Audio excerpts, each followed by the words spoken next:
Okay, we left off over here. We're going to get back to this. I want to do a brisker rub on this. Very interesting brisker rub. We left off with the two dots.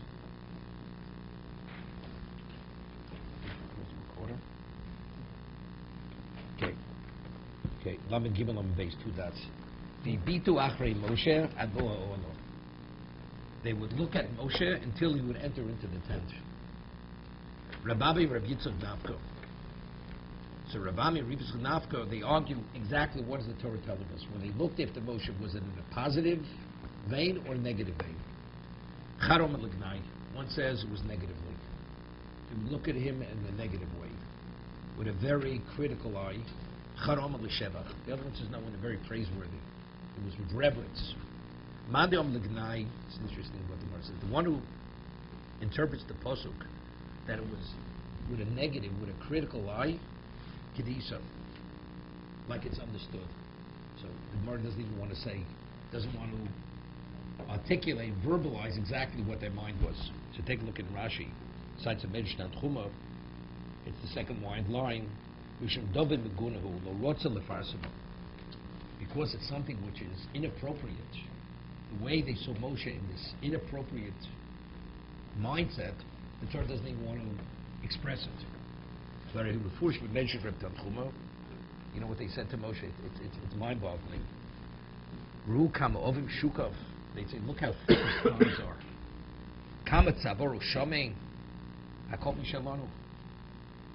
He's so robust. He's so healthy. He's living high on the hog. It's our cost. It's our expense. Meaning he's taking advantage of us. That was the mindset of Klal Yisrael. Would you imagine? They look at Moshe Rabbeinu. Moshe Rabbeinu gave their lives, but nevertheless, these were his detractors. So therefore, the Gemara doesn't even want to express it as Kedisha, as it's found. Mandim l'sheva, Omar l'chizkiyo, Omar li Rav Chanina, Friday Rabbi, Omar Ravo, Omar Rav Din Chefo. What was Mandim l'sheva? What was that? Omar Chizkiyo, Omar li Rav Chanina, Friday Rabbi, Omar Rabbi, Rav Chanina, the son of Rabbi, said the name of his father, Omar Rav Din Chefo. Chochem Omeid. This is very, very important. Right? This is the conclusion of all that we've been studying. If a Talmud Chacham passes within your proximity, if he enters into your Dalet Amos, you have to stand. Because we always speak about Dalet Amos. Within your 4 cubits, that's your location. Mentioned, Mogar Avram says, we speak of, the Gemara says in Brachos, a person should have a Mokum Kavur. Where you daven, you should have Mokum Kavur. It should be your set location. Not every time you come to shul, you daven in another place. It should be your location. And so the question, what is Mokum Kavur? You come to shul, somebody's sitting in a seat. The person says, excuse me, that's my seat. It's not where you can sit next to him. You have to sit exactly where you sit. So the way it's ruled in Shulchan Aruch, the Mogar Ram says, anything which is within your Dalet Amos, that's called your location. That's your Mokum Kavur. It does not be exactly the location you normally sit, where you normally stand. Anything within Dalet Amos, that's the same location. Similar to Gemara says in Brachos, the Daloch is, it says, Ein Omrim Bifnei Ames El Dvar Shel Mes. You're not permitted to speak words of Torah in the presence of a corpse. Right? Why? So the Gemara says, because it says, Loig L'Rosh. It's a pasuk in Mishlei, Loig L'Rosh Choref Oseil. You're actually mocking the impoverished one. You're making a disgrace of him. Because a person who dies, he can't perform mitzvahs. So what you're trying to flaunt your mitzvahs in his presence, it's a disrespect. Therefore, but when is that? That's only within his Dalet Amos. Within his 4 cubits, you're not. But let's say you remove yourself, you're outside of the Dalet Amos. You're permitted speaking Divrei Torah. It's only within his 4 cubits you're not permitted to speak Divrei Torah. So when do you have to stand for the Chacham? If he enters within your Dalet Amos. If he enters within your Dalet Amos, that's when you have to stand. Now, there's a machlokes now, Rashi and the Rambam over here. Now, Kevin She'ofer Dalet Amos. Now, what does it mean, Kevin She'ofer? So Rambam says, is it now he has to pass out of your Dalet Amos? Kevin She'ofer Dalet Amos. Yes, now he enters to your right, he's within your Dalet Amos. So you have Dalet Amos to your right, you have Dalet Amos to your left. So that means, when could you sit? He has to exit from your Dalar Amos on your left. Because anything within your Dalar Amos is what? Is within your location. So you have to leave your location before you're permitted to sit. So when he enters, so really we're talking about 8 Amos. 4 to the right and 4 to the left. Rambam learns differently. Came to over Dalar Amos, meaning once he enters your Dalar Amos, now he passes you. Even as much as a little bit beyond you. You could sit immediately. He's left the original Dalar Amos which he entered into. The mitzvah is, right? The Seva token for a darter. You understand for a Talmud Chochem, he says Seva doesn't mean Zoki is Misha Kono Chochem. Even if he doesn't have, he's older. Man who possesses Torah wisdom, you have to stand for him. So we said, what is Kimish Eish B'Hidur? Where you stand, he acknowledges his presence. So the Gemara says, what is that acknowledgement? If he's within your Dalar Amos. If he's outside your Dalar Amos, you're not acknowledging. Because there's no association between the person and you're standing. So if he's within your Dalar Amos, that's considered an acknowledgement. So what about now? He's now beyond me. So I've acknowledged him for 4 Amos, for the period of 4 Amos. Now he passes beyond me. Am I permitted to sit? Immediately. Rashi says no, he has to leave your full proximity. So what does that mean? He has to leave your Dalar Amos on the other side, to the left side. Rambam says no. He enters your Dalar Amos, you have to stand. The moment he passes exactly the location where you're sitting, even a little bit, you could sit immediately. You could sit down afterwards. And we ruled, the Shulchan Aruch rules like the Rambam, not like Rashi. You don't have to continue standing till he passes outside of your Dalar Amos, to the other, on the other side. If you take a look at Rashi, last line. Omi l'fonov mishemaskal likoras tochal Amos. From the moment he enters within your Dalar Amos, you have to say, Veda Yoshev achiyavor heimenu arb Amos hashnios. And you're not permitted to sit until he leaves the second Dalar Amos on the other side of you. Okay? This is not the Rambam, this is not the Shulchan Aruch. That's not the way it's ruled in Halacha. Halacha, and that's the way people conduct themselves, not like Rashi. Right? A Talmud Chochem walks in, comes, you stand, and then he just goes beyond and you sit down immediately. You don't have to wait till he leaves your Dalar Amos on the other side. I mean, the way we do it today, I mean, most people, they don't do it correctly. They just lift themselves. Unless the Talmud Chochem is mochel, you have to stand. Moli komoso, you have to stand your full height if a Talmud Chochem walks in. It is within your Dalar Amos. Okay? Standing next to you, can you just stand up and sit back down? You mean you only notice him once he comes next to you? He comes, you stand, and then you just think something someone else next to him. Can you just sit down there? No, he's not walking. It's no different. You could sit down. You could sit down. We'll see. So a regular chochem over omid before Dalar Amos became over Dalar Amos Yoshi. So we have the Machlokes Rashi and the Rambam. What about an Av Bezdin? Av Bezdin is somebody, a person of status within the context of Torah. Over omid before Molinov. Okay, there's already another level. That the moment he's within your eye range, you have to stand. V'kemich over Dalar Amos Yoshev. But once he's passed out of your proximity, so according to Rashi, it's Dalar Amos on the other side, then you could sit. But you may not have been with Dalar Amos altogether. You're all right now. No, we're talking. Stays out of the Dalar Amos. Never comes into you. So if he passes you, it's no different than that. It's no different. But it's the same concept. You see him, you have to stand. Once he passes by you, if he's within your Dalar, he passes a little bit. So the same thing. Once he's in your direct line of vision, now he goes beyond, you can sit then.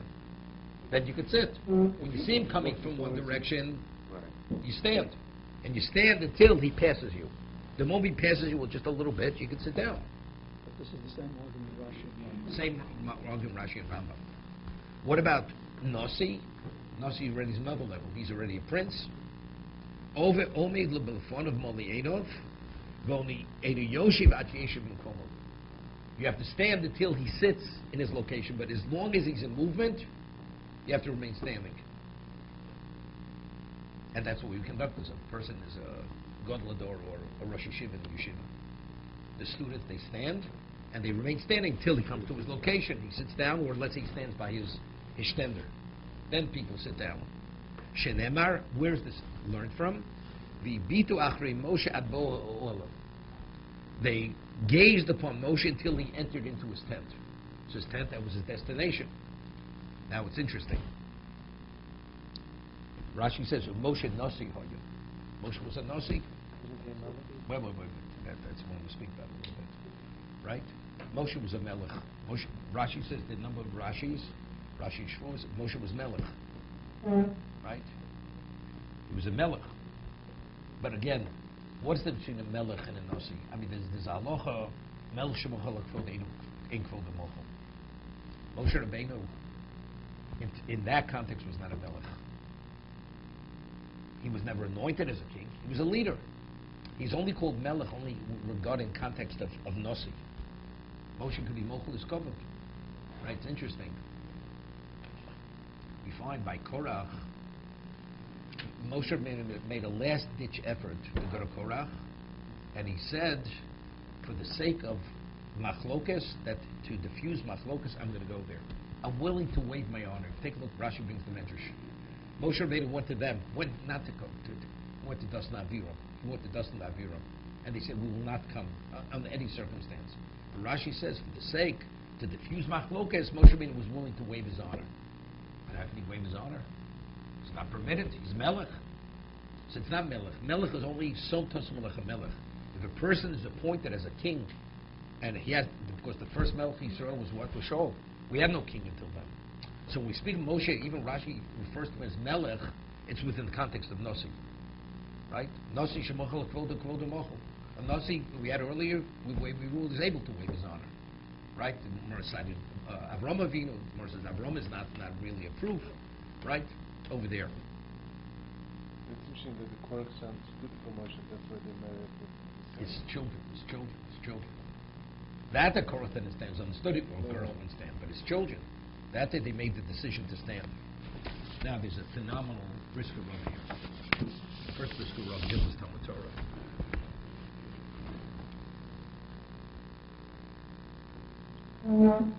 We had the Gemara before that Abaye, that when he would see the ear of the donkey of Rav Yosef, who was his Rebbe, he would stand immediately. Because that was considered like within his eye range. He already prepared, he stood, even before visually he saw his Rebbe. When he saw just the ear of the donkey of his Rebbe, he stood. Right? Because Rav Yosef was Rabbi Muva. The majority of Abaye's Torah was learned from Rav Yosef. Okay? So seemingly until now, before, if you remember, the story was Rava was serving drinks at his son's wedding, and he approaches two Amoraim, and two of them stand, and the other two don't stand. So he was a little offended, and he says, "What? These people are Talmid Chachamim, and the other ones are not Talmid Chachamim. You don't stand." And it says because they should have acknowledged him. So Rashi says they should have lifted themselves slightly. That's what Rashi learns. Brisker is a show from the Rambam that they had an obligation to stand. It's not just acknowledging him. Rashi says over there that a chiv of hidur. Minimally, although he waived his honor, but to the point that not to acknowledge him whatsoever, to that degree he didn't waive his honor. So hidur they didn't do. What is acknowledgement? Although it's okay if you don't fully stand, but at least acknowledge me that I'm just not an ordinary person. Right? So the way I learned it over there, because he waived it fully. But if two stand, two don't stand, what is the ones who don't stand? What are they saying? You're nobody. That's Zoyin Torah. There was the question of Tal Shemachal Kvodo. If you already differentiate, some people stand, so the ones who don't stand, that's a disrespect. Disrespect of Torah, the Talmud Chacham cannot waive. The Zoyin Torah, Talmud Chacham cannot waive. Kavod Torah, honoring the honor to that he could waive. So because some did stand, some did not stand, the non-standing, that's offensive. That's offending Torah. Right? That's the way we learned it. But we'll see the Brisker learns it slightly differently. The Rambam rules in Hilchos Talmud Torah, Harav HaMuvok She'rotza Limchol HaKvodo. A Rav Muvok. That means a Gadol Hador, or a person where the majority of Torah was studied from him. he wants to waive his honor. B'chol advorim ha'elu, in all the areas that a person has to acknowledge his Rebbe, or be'echad mehem, or only one area. L'chol tamidov, or le'echad mehem. He either waives his honor regarding all the students or one particular student. Harishus biyodov. That's his prerogative. He has a right to waive his honor, totally waive his honor, only certain areas, whatever it may be. So the Brisker Rav asks, Tzorach Bir, Lomanok Rama Rabba Muvak Dapka, and Simon the Gemara says Talmud Shmochol Hakvod Demochol. This is Torah delay. If this Torah has a right, the Gemara doesn't differentiate between whether it's Rabba Muvak or an ordinary Talmud Chacham. So why does the Rambam state the halacha of Bechila only by Rabba Muvak? He should say any Talmud Chacham, whether it's Rabba Muvak or an ordinary, has a right to waive his honor. Wait. Good. Ein Kesef Mishnah. So how does the Kesef Mishnah? And that's what it do. They say also rules of Shulchan Aruch. The war with war the first L'Divya Ram the Revusa no. Tell me a Chiddush. The Afilu Rav Muvok Yochel Limchol Al Kvodim. That's the Chiddush, like you're saying. Then he say you would think maybe only an ordinary Talmud Chacham has a right to waive his honor. But if it's his Rebbe, Rabbi Muvok, maybe he doesn't have a right to waive his honor. So that the Ram is telling us no. It's not only the ordinary Talmud Chacham, but even Rabbi Muvok, even he has the right to waive his honor. That's the way the Kesef Mishnah explains the Rambam. Brisker Rav is going to show the way the Kesef Mishnah learns. It's a little difficult with certain things the Rambam says. And he says something phenomenal. Hanir Lom is Adine Shtei Mitzvahs. He says it seems to be the two mitzvahs. And those two mitzvahs differentiate between a Rabbi Muvok and an ordinary Talmud Chacham. When we say you have to acknowledge an ordinary Talmud Chacham, that's even if he's not your Rebbe. Right? Mishakona Chochma. Ein Zikno Zokin el Mishakona Chochma. Somebody you never studied from, but if he comes within your proximity, Dalai Ramos, you have to stand.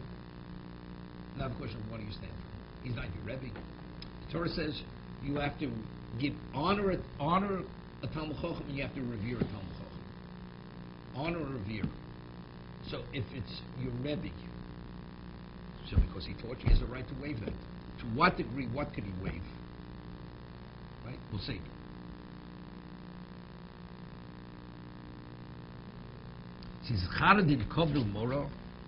One is honoring and one is revering. A student has an obligation to honor his Rebbe and to revere his Rebbe. We'll see, like a parent, exactly the same. Kibur become a duchti. Exactly. Ram Reish Perk Hey Shom Zel Lishon. The Rambam writes in the Talmud Torah. Kshev Shad Mitzuvah B'Kovod Ovid Diroso. Just as a person has to honor and revere his father, identically you have to give honor and you have to revere your Rebbe. These are the words of Rambam. The Rebbe is exactly like the father. Ein Shom B'Divrei Rambam. The Kochoshiv Kol Dinei Kovru Morish Talmud B'Chuyiv. And over there he goes in and he delineates all the aspects of what is kavod and what is revering. A Rebbe, as a person reveres his father. He says, meaning the Korban Tzedek Kfiyam Nireh, he says, what is the basis that you have to revere and give honor to your Rebbe? What is that based upon? The Divrei Atos Bavakama Dapim Memalef quotes a Tos Bavakama. The Akron says, Es Hashem Elkecha Tiro, the Rabbis Tamid Chachoni. It's famous Gemara over there. It says that Shimon Atimoni, he interpreted the Torah in its entirety, every S. Throughout the Torah, every S he gave, his treatise, his life's work was, every S has an interpretation. Until it came to one person. Es Hashem Elkecha Tiro. That is an adjunct to Es Hashem Elkecha Tiro. Not only does Hashem want you to revere him, he wants to revere someone else to be the equivalent of him. So, what did Shimon Atimoni say? Famous statement. As I was deserving for reward for my drisha, for my interpretation, now that I realize I made my mistake, I'm retracting everything. Everything. Because this proves that all my understanding was false, was baseless. Because who could we equate? That Kadosh Baruch Hu, Hashem wants you should revere a person to be equivalent of him. Therefore, he says, I'm willing to retract everything I've said. Rabbi Kiva says, not so quick. Es Hashem Elokecha Tilo Rabbos Tamid Chachami. That's Rabbi Kiva's statement. Right? The S comes to include, Hashem wants you to revere the Talmud Chacham no less than you revere him. That's Es Hashem El Kecha Tira. So that's the Tosas. Tosas learning on that Gemara over there, on that Mishnah. So Tosas says, Divrei Toshkos Nidrosu Kaim Arav Muvuk. Yeah? Tosas says that this pasuk Es Hashem El Kecha Tira, that you have an obligation to give honor and revere a Rebbe. It's not an ordinary Rebbe. It's specifically Rabbi Muvuk. An ordinary Talmud Chacham, that pasuk is not speaking about an ordinary Talmud Chacham. Specifically Rabbi Muvuk. That's what Tosas says. Dainu did kavru morish Talmud Mechuyev l'Rabbi. What is the basis that a Talmud has to honor and revere his Rebbe? Es Hashem Elokecha Tira. That's Rabbi Muvuk. Ulam. So that's Tosas. The Sefer HaMitzvahs LaRambam, Mitzvah Reish Tes, Kosev, the Rambam in Sefer HaMitzvahs writes, the mitzvah zu nichleles mitzvahs v'atat v'leizoki. That the mitzvah to acknowledge and honor Rebbe is the mitzvah of v'atat v'leizoki. You have to acknowledge the presence of the Zoking. Chenu l'hedje b'sifro Kedoshim Tosef Teper Gim the Megillah. Ezeu hidur she'omer Torah v'atat v'leizoki. When it says you should acknowledge the Zoking, lo omed b'mkomo lo medamrim komo. Lo sosit verb, the exact same halacha as applies to a parent.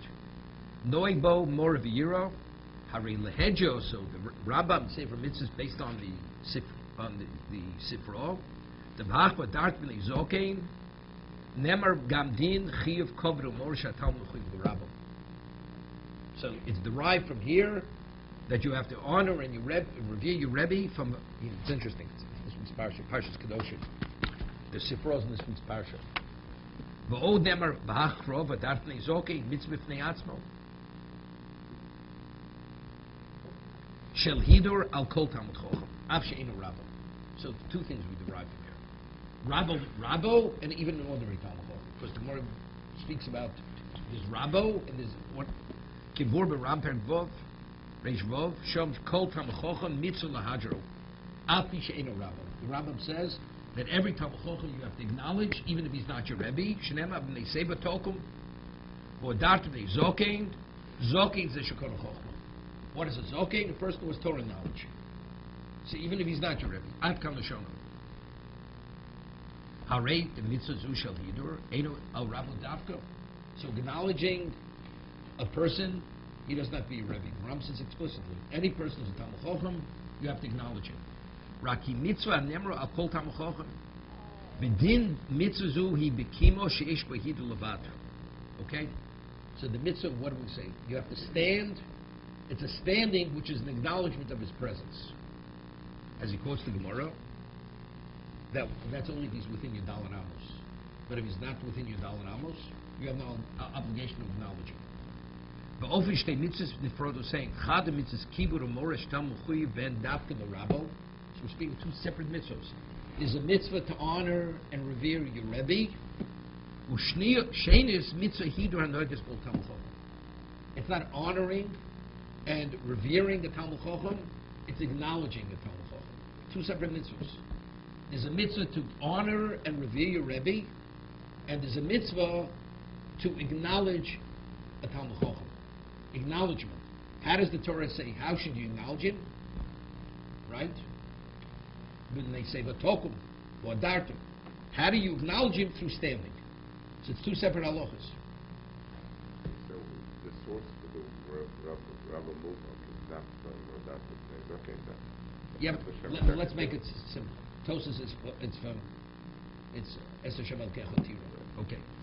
He says v'advarim b'foroshim vorim lahedjib divrei Rambam perakei perak vov. Now he quotes the Gemara in Kedoshim. Tono ezo kimo sheish bo hidur. What is considered standing, which is considered an acknowledgement, with what degree of proximity? Haviom is a Dalan Amos. A Dalan Amos. Omer Abaye. So Abaye goes to, on that halach, he says, Lo amora ela b'rabo she'ena muvok. If it's not Rabbo Muvok, then it's within Dalan Amos. Of Rabbo Muvok, Moli Enov. If it's within your eye range. You have to stand if it's Rabbo Muvok.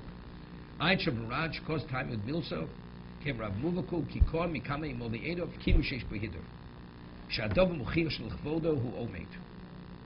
So the Rat says, why? If we're saying acknowledgement normally is what? Only within Dalan Amos. So why Rabbo Muvok? He says because he's more special, So standing even within your eye range, even though he's at a distance, people understand the nature of the relationship. Okay? So there's two different levels of kavod, according to the Bible. That's according to the Ran's understanding. The Ran, wait 1 second. He shows from the Rambams differently. He's learning, the Ran's learning that Rabbi Muvak and an ordinary Talmud are the same thing, except the degree of acknowledgement is greater by Rabbi Muvak. The Rab, both. Right. It's all it's Vodat B'nei Zoki. It's all Vodat B'nei Zoki. Ulam Divrei Rambam near the first to Mishum Din Dal Ramos Lo Nemer Rak Al Chovas Hakimo Shel Tokum Vodarto. From the Rambam, why do you stand for your Rebbe for a Talmud Chochem and Dal Ramos Vodat B'nei Zoki? Rabbi Muvak is a whole different source. Mezui Kliya Behidur. Avo Rabbi Muvak, but if it's your primary teacher, Rebbe, Gabel Van Mitzvahs Hidur Shel Tokum Vodarto. Besides acknowledging him for standing when he's in front, meaning an acknowledgement which is the equivalent of a standing which is an acknowledgement. So you have to stand for your Rebbe for two reasons. Firstly, he's a Talmud Chacham, but in addition, he's Rabbi Muvak. So when is acknowledgement? Acknowledgement is only within Dal Amos. If it's beyond your Dal Amos, that's not acknowledgement because he's out of range. He's out of range. So why do you stand when you see him? It has nothing to do with acknowledging. That's reverence. That demonstrates with someone you revere. It's not because it's noticed. That has to do with you. That's the obligations on the person. You understand? If you revere someone, it does not be noticed by anybody else. It's your relationship with that person or with that entity, right? So therefore, Rabbi Muvak, where it's a question of reverence, no, it has nothing to do with Hidur. It's not acknowledgement, and therefore it has to be noticed as acknowledgement. When you use acknowledgement, you're talking about kavod, right? No. Can you just define the terms? Because there's They're different degrees of respect. So does that come under acknowledgement? Does that come under kavod? It's called cover. It's cover. But it's again, how do you? It says there's different levels of kavod. different levels because he's going to make a differentiation in a bathhouse. In a bathhouse, we said, based on the pasuk of Darth Bnei Zoking, it's an acknowledgement which is customary to acknowledge. So we say in a Beis Hakis, Beis Hamerchotz, usually you don't acknowledge a person there, right? You don't acknowledge. It's not a place of acknowledgement in a bathhouse or a place where one does his bodily functions. But that's only if the basis is I have an obligation to acknowledge your presence. That's covered. That's covered, or darto. But if it's a question of reverence, he's going to show from the Rambam, Rabbi Muvak, even the Beis Hamerchotz, even in the Beis Hakisa, you have an obligation. You have an obligation because it's unrelated to Hidur. It's not a location where do people acknowledge, don't they acknowledge? That's reverence. Reverence, wherever you see your Rebbe, it's Rabbi Muvak, you have to revere him. You have an obligation to stand. Even though it's slightly difficult. He's going to show this in the Rambam. Of course, the story with Reb Chia, remember the story of Reb Shimon and Rebbe. Reb Chia was in the bathhouse, and Reb Shimon, the son of Rebbe, passes by, and Reb Chia doesn't stand for him. And he's offended. He goes and he points to his father, to Reb Yudah Nossi. Well, you could say over there because really, Reb Shimon Rebbe was not Rabbi Muvak of Reb Chia. And also he said that he was thinking about the Torah that should... No, that was Rebbe's answer. That's his answer. But what was his originally his what was the basis to be offended? He should have stood. So the Gemara asked, but he's in a bathhouse. It's not a location of acknowledgement. So how do we understand it? So therefore, if he's No, so the Gemara asked it as a question. So he's not the primary But teacher. he was offended in the background. Right? Therefore, you wouldn't owe him that level of kavod. So the Gemara answered he's in the outer room. He's on the outer room. The people are dressed. So maybe they only... Wait. So that means he's not Rabbi Muvak. He's not Rabbi Muvak. It's clear, they were colleagues. He happened to be taught him something. So because he taught him something, it's Rabbi, but it's not Rabbi Muvak. So acknowledge him, he should have. So that was the Gemara's question, but it's not a location of acknowledgement. So that the Gemara says it was the outer room.